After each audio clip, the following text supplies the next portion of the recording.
السلام علیکم ورحمۃ اللہ وبرکاتہ۔ الحمد للہ رب العالمین والعاقبۃ للمتقین والصلاة والسلام علی اشرف الانبیاء والمرسلین نبینا محمد وعلی آلہ وصحبہ اجمعین وبعد۔ فعن عائشة رضی اللہ تعالی عنہا قالت كان رسول اللہ صلی اللہ علیہ وسلم یغسل المنی ثم يخرج إلى الصلاة في ذلك الثوب وأنا أنظر إلى أثر الغسل فيه متفق عليه۔ ولمسلم لقد كنت أفركه من ثوب رسول الله صلى الله عليه وسلم فركا فيصلي فيه، وفي لفظ له لقد كنت أحكه يابسا بظفري من ثوبه۔ بلوغ المرام من أدلة الأحکام کی حدیث نمبر 25 ابھی آپ کے سامنے پڑھی گئی ہے۔ حدیث کی روایت ام المومنین حضرت عائشہ صدیقہ رضی اللہ تعالی عنہا سے ہے۔ آئیے مختصر طور پر حضرت عائشہ صدیقہ رضی اللہ تعالی عنہا کے سلسلے میں جان لیتے ہیں۔ عائشہ صدیقہ رضی اللہ تعالی عنہا یہ ابوبکر صدیق رضی اللہ تعالی عنہ کی بیٹی ہیں۔ ہجرت مدینہ سے 2 سال قبل ماہ شوال میں اللہ کے رسول صلی اللہ علیہ وسلم نے ان سے شادی کی اور سن 1 ہجری میں رخصتی ہوئی۔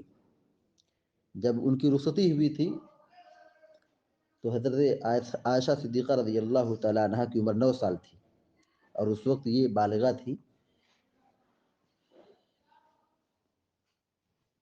ام المومنین حضرت عائشہ صدیقہ رضی اللہ تعالی عنہ بہت بڑے علم و فضل پر قائم تھیں، گہرا علم تھا۔ صحابہ اکرام جن مسائل میں الجھتے تھے، اختلاف کے شکار ہوتے تھے، اس کے لیے حضرت عائشہ صدیقہ رضی اللہ تعالی عنہ کی طرف رجوع کرتے تھے، اور ام المومنین حضرت عائشہ صدیقہ رضی اللہ تعالی عنہ اس مسئلے کا حل بتاتی تھی، جواب دیتی تھیں۔ تو یہ عالمہ تھیں، حافظہ تھیں، محدثہ تھیں، فقیہہ تھیں، فتویٰ بھی دیتی تھیں۔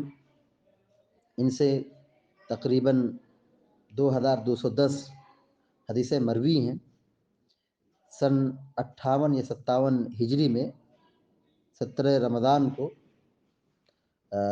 مدینہ کے اندر انتقال فرمائی، اور ابو ہریرہ رضی اللہ تعالی عنہ جو اس امت کے بہت بڑے محدث تھے، انہوں نے ام المومنین حضرت عائشہ صدیقہ رضی اللہ تعالی عنہ کے جنازے کی نماز پڑھائی اور بقیع نامی قبرستان میں آپ کو دفن کیا گیا۔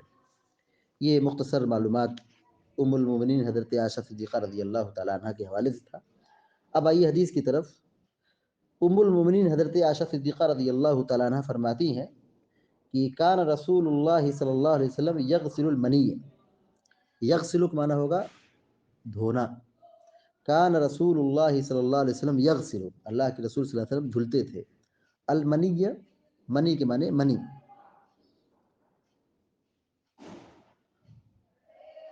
منی ایک پانی ہے، معروف پانی ہے، جو شہوت کے وقت آدمی کی شرمگاہ سے نکلتی ہے۔ کان یغسل المنی، اللہ کے رسول صلی اللہ علیہ وسلم منی کو دھلتے تھے، یعنی جو کپڑے میں منی لگ جاتی تھی تو اس کو آپ دھلتے تھے۔ ثم معنی پھر، یخرج الی الصلاۃ، خرج یخرج معنی نکلنا، ثم یخرج الی الصلاۃ، پھر اس کے بعد اللہ کے نبی صلی اللہ علیہ وسلم نماز کے لیے نکلتے تھے، یعنی کپڑے میں وہ پانی لگ جاتا تھا تو اس کو اچھی طریقے سے دھل لیتے تھے، پھر اس کو پہن کر کے نکلتے تھے الی الصلاۃ، نماز کی طرف۔ فی ذلک الثوب، اسی کپڑے میں، ثوب معنی کپڑا، لباس۔ وانا انظر الی اثر الغسل فیہ، انا معنی میں، انظر معنی دیکھنا، نظر ینظر معنی دیکھنا، وانا انظر میں دیکھتی تھی۔ ام المومنین حضرت عائشہ صدیقہ رضی اللہ تعالیٰ عنہ کہتی ہیں کہ وانا انظر، اور میں دیکھتی تھی، الی اثر الغسل فیہ، دھلنے کے نشان کی طرف۔ اثر معنی نشان، غسل معنی دھلنا، فیہ معنی اس میں، یعنی جس جگہ پر اللہ کے نبی صلی اللہ علیہ وسلم کپڑے میں منی کو دھلا تھا، اس دھلنے کے نشان کو میں دیکھ رہی تھی، یعنی حقیقت میں وہ نظر آتا تھا اور محسوس ہوتا تھا، چونکہ کپڑے کو جب دھلا جائے گا کچھ حصے کو تو وہ حصہ تر رہے گا، تو وہ حصہ سمجھ میں آئے گا کہ مطلب یہ تر ہے، یہ بھیگا ہے، یہ خشک ہے اور یہ تر ہے۔ تو حضرت ام المومنین حضرت عائشہ صدیقہ رضی اللہ تعالیٰ عنہ یہ کہتی ہیں کہ میں اس حصے کو دیکھتی تھی جس حصے کو اللہ کے نبی صلی اللہ علیہ وسلم نے دھلا تھا، یعنی وہی کپڑا تھا جس میں منی جو گندا پانی ہو لگا تھا، اللہ کے نبی صلی اللہ علیہ وسلم نے اس کو دھلا تھا اور پھر اسی لباس کو پہن کر کے آپ نے نماز پڑھائی تھی۔ اسی کو کہا کہ آپ وہی کپڑا پہن کر کے جاتے تھے نماز ادا کرنے کے لیے، اور میں اس دھلے ہوئے نشان کو دیکھتی تھی۔ متفق علیہ، صحیح بخاری اور صحیح مسلم کی روایت ہے۔ ام المومنین حضرت عائشہ صدیقہ رضی اللہ تعالیٰ عنہ کہتی ہیں کہ کان رسول اللہ صلی اللہ علیہ وسلم یغسل المنی، کہ اللہ کے نبی صلی اللہ علیہ وسلم منی کو دھلتے تھے، ثم یخرج الی الصلاۃ، پھر آپ نماز کے لیے نکلتے تھے، فی ذلک الثوب، اسی کپڑے میں، وانا انظر الی اثر الغسل فیہ، اور میں اس تر جگہ کو دھلنے کے نشان کو دیکھتی تھی، وانا انظر، اور میں دیکھتی تھی، الی اثر الغسل فیہ، دھلنے کے نشان کو۔ متفق علیہ، صحیح بخاری اور صحیح مسلم کی روایت ہے۔ اور مسلم کے جو روایت ہے، وَلِمُسْلِمٍ لَقَدْ كُنْتُ أَفْرُكُهُ مِنْ ثَوْبِ رَسُولِ اللَّهِ صلی اللہ علیہ وسلم فَرْقًا فَيُصَلِّي فِيهِ۔ اور مسلم کے اندر جو روایت ہے اس کے اندر یہ ہے کہ لقد كنت افركه من ثوب رسول اللہ، کہ میں اللہ کے رسول صلی اللہ علیہ وسلم کے لباس سے، کپڑے سے اس کو کھرچتی تھی۔ ام المومنین حضرت عائشہ صدیقہ رضی اللہ تعالیٰ یہ کہہ رہی ہیں کہ لقد كنت، یقیناً میں، افركه، اس کو کھرچتی تھی، من ثوب رسول اللہ، اللہ کے رسول صلی اللہ علیہ وسلم کے کپڑے سے۔ فرقہ یفرق مانے ہوتا ہے کھرچنا، ناخون سے کھرچنا، رگڑنا۔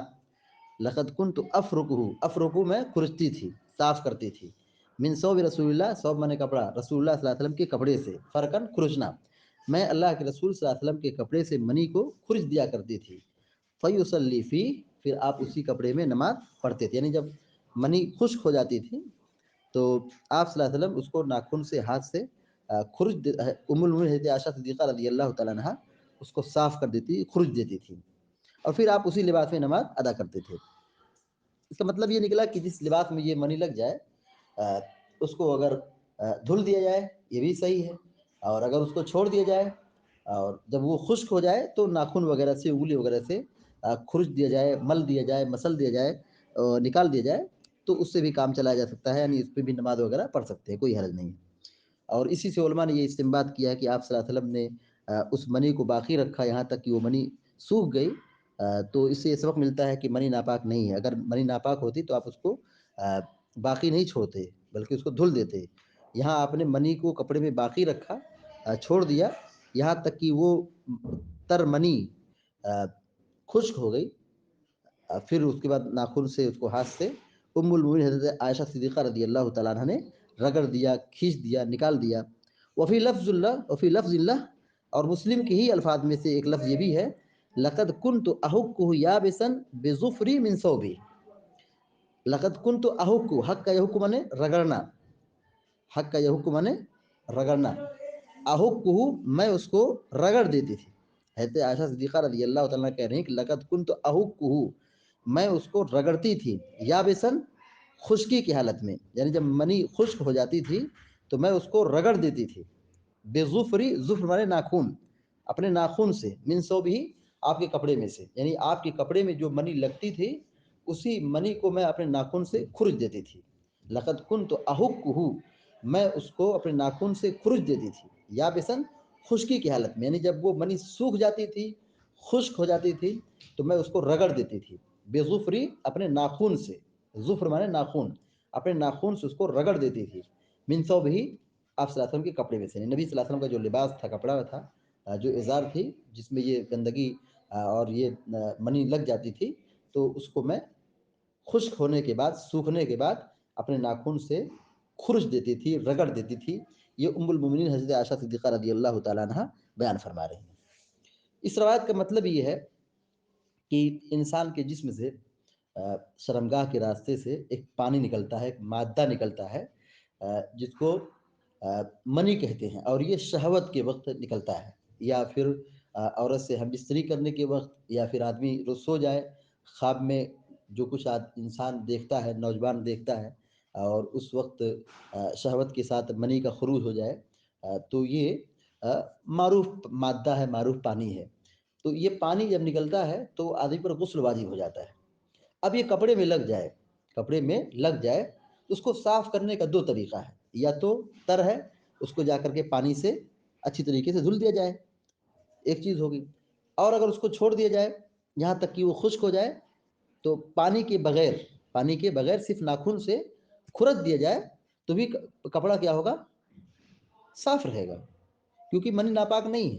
اس کو کپڑے سے نکالنے کا دو طریقہ ہے، کپڑے سے دور کرنے کا دو طریقہ ہے، اور اللہ کے نبی صلی اللہ علیہ وسلم دونوں طریقوں پر عمل کیا ہے۔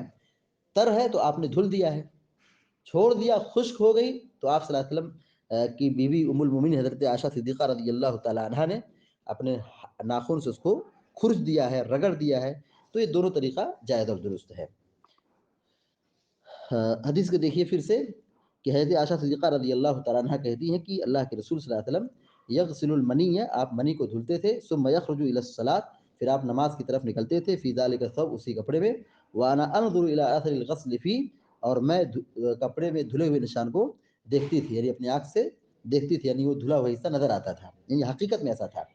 ولی مسلم، یہ تو صحیح بخاری اور صحیح مسلم کی روایت ہے، ولی مسلم، اور مسلم شریف کی جو روایت اس میں یہ ہے، لقد كنت افركه من ثوب رسول اللہ، کہ میں اس کو اللہ کے رسول صلی اللہ علیہ وسلم کے کپڑے سے کھرچ دیا کرتی تھی، فیصلی فی، پھر آپ اس میں نماز پڑھتے تھے، وفی لفظ اللہ، اور مسلم شریف کی ایک روایت اور ہے جس میں یہ لفظ ہے کہ لقد كنت احكه يابسا بظفر من ثوبه، کہ میں اس کو اپنے ناخن سے خشکی کی حالت میں، جب وہ منی خشک ہو جاتی تھی تو میں اس کو رگڑ دیتی تھی من ثوبه، آپ کے کپڑے سے۔ تو یہ اس حدیث سے جو باتیں معلوم ہوئی ہیں، نمبر ایک، دین کے مسائل کو بیان کرنے میں شرم محسوس نہیں کرنا چاہیے، یعنی دین کے جو مسائل ہیں، طہارت کی مسائل ہیں، دین کے کسی بھی مسائل ہیں، اس کو بیان کرنے میں شرم محسوس نہیں کرنا چاہیے، ادب اور حکمت کے ساتھ بیان کرنا چاہیے، ادب اور حکمت کے ساتھ بیان کرنا چاہیے۔ ان اللہ لا یستحی من الحق، اللہ تعالیٰ حق بات کو بیان کرنے سے نہیں شرماتا ہے، تو نہیں شرمانا چاہیے، اس کو بتلانا چاہیے تاکہ لوگ سیکھ سکیں اور اس پر عمل کر سکیں۔ دوسری بات یہ معلوم ہوئی کہ کپڑے میں منی لگ جائے تو اسے صاف کرنا چاہیے، کپڑے میں اگر منی لگ جائے تو اس کپڑے کو صاف کرنا چاہیے۔ ہمارے اسلام میں صفائی ستھرائی کی بڑی اہمیت ہے، کپڑے میں منی لگ جائے، دھول مٹی لگ جائے تو اس کو چھوڑنا نہیں چاہیے، اس کو صاف کرنا چاہیے۔ تیسری بات یہ معلوم کہ منی ناپاک نہیں ہے، تیسری بات یہ معلوم ہے کہ منی ناپاک نہیں ہے۔ چوتھی بات یہ معلوم ہے کہ بیوی کو اپنے شوہر کی خدمت کرنی چاہیے۔ یہاں دیکھیے ام المومنین حضرت عائشہ صدیقہ رضی اللہ تعالی عنہا نبی صلی اللہ علیہ وسلم کے لباس کو دھل رہی ہیں، نبی صلی اللہ علیہ وسلم کے لباس کو دھل رہی ہیں یا کھرچ رہی ہیں، صاف کر رہی ہیں، تو اس سے یہ سبق ملتا ہے کہ بیوی کو چاہیے کہ اپنے شوہر کی خدمت کرے، بیوی کو اپنے شوہر کی خدمت کرنی چاہیے۔ پانچویں بات معلوم ہے کہ منی اگر خشک ہو جائے، پانچویں بات معلوم ہے منی اگر خشک ہو جائے تو اسے ناخن سے رگڑ سکتے ہیں اور اسی کپڑے میں نماز بھی پڑھ سکتے ہیں۔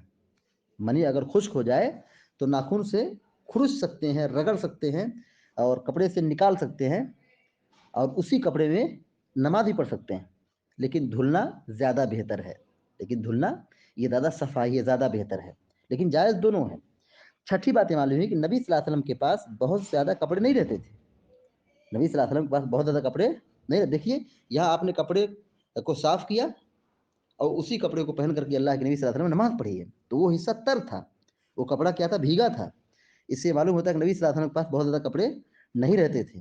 اس میں ہمارے لیے سبق یہ ہے کہ آدمی کو دنیا سے بے رغبتی اختیار کرنا چاہیے، دنیا سے بے رغبتی اختیار کرنا چاہیے، دنیا کی نعمتوں سے بہت زیادہ فائدہ نہیں اٹھانا چاہیے۔ اللہ کے نبی صلی اللہ علیہ وسلم چاہتے تو بہت سارے لباس کو بنوا سکتے تھے، لیکن آپ صلی اللہ علیہ وسلم نے بہت زیادہ ٹپ ٹاپ زندگی نہیں گزاری ہے، تو بے رغبتی اختیار کرنا چاہیے۔ ساتویں بات یہ معلوم ہوئی کہ منی ایک گندا پانی ہے، منی کیا ہے؟ ایک گندا پانی ہے، ناپاک پانی نہیں ہے، کپڑے وغیرہ میں لگ جائے تو اسے جلد صاف کرنا چاہیے، اسے جلد صاف کرنا چاہیے۔ آٹھویں بات یہ معلوم ہوئی کہ نبی صلی اللہ علیہ وسلم بشر تھے، کیونکہ غسل کی ضرورت آپ کو بھی پڑتی تھی، غسل کی ضرورت آپ کو بھی پڑتی تھی، یعنی آپ کو بھی نہانا پڑتا تھا، آپ بھی کبھی ناپاک ہوتے تھے، غسل کی ضرورت پڑتی تھی، اس کا مطلب یہ کہ آپ بشر تھے۔ نویں اور آخری بات یہ معلوم ہوئی کہ نبی صلی اللہ علیہ وسلم اپنے کپڑے خود دھل لیتے تھے، نبی صلی اللہ علیہ وسلم اپنے کپڑے خود دھل لیتے تھے۔ تو اس میں سبق یہ ہے کہ مردوں کو چاہیے کہ وہ اپنے کپڑے خود بھی دھل لیا کریں. کوئی ضروری نہیں کہ بیوی ہی کپڑا دھلے. مردوں کو چاہیے, نوجوانوں کو چاہیے کہ وہ اپنا کپڑا خود بھی دھل لیا کریں, کیونکہ اللہ کے نبی صلی اللہ علیہ وسلم اپنا کپڑا خود دھل لیا کرتے تھے. یہاں پہ حدیث میں دیکھیے, ابھی پڑھیں کہ اللہ کے نبی صلی اللہ علیہ وسلم منی کو کپڑے میں سے دھلتے تھے اور پھر اسی کپڑے میں پہن کر نماز ہی پڑھتے تھے. خود دھل رہے ہیں اور پھر وہی پہن کر کے نماز پڑھنے لے جا رہے ہیں. اس کا سبق کیا ہے کہ ایک آدمی کو یہ چاہیے کہ اپنا کپڑا خود دھلے. کوئی ضروری نہیں کہ ہمیشہ بیوی ہی دھلے. ہاں, یہ تو ہے کہ بیوی خدمت کرے گی, بیوی شوہر کی خدمت کرے گی, کام کرے گی اور کپڑا دھلے گی, یہ تو ٹھیک ہے. لیکن یہ بھی ہے کہ شوہر بھی, نوجوان بھی, مرد بھی اپنے کپڑے خود بھی دھل لیا کرے. اس میں بھی اللہ کے نبی صلی اللہ علیہ وسلم کی یہ سیرت ہمیں سمجھ میں آتی ہے. اللہ رب العالمین سے دعا کہ اللہ تعالی ہم سب کو نیک عمل کرنے کی توفیق عطا فرمائے. آمین یا رب العالمین. وصلی اللہ علی نبینا محمد وعلی آلہ وصحبہ اجمعین. السلام علیکم و رحمۃ اللہ وبرکاتہ.